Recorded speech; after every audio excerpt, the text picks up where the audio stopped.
అలాగనే ఉంటుందండి. Praise the lord. స్వరక్తం ఇచ్చి మళ్ళీ ఏం చేశాడు దేవుడు?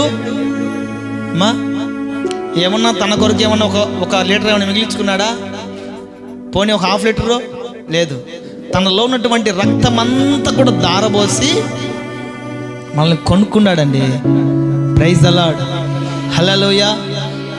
తనలో ఉన్నటువంటి రక్తం అంతా కూడా దారబోసి మనల్ని కొనుక్కున్నాడు.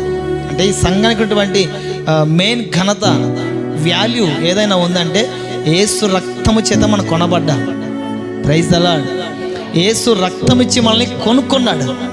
ఈ సంఘం ఏంటంటే యేసు రక్తము చేత కడగబడినటువంటి సంఘం. ఈ సంఘం అంటే ఇది ఒకటే కాదనండి, లోకంలో ఎన్ని సంఘాలు ఉన్నా కూడా అవన్నీ కూడా యేసు రక్తము చేత కొనబడినటువంటి సంఘం.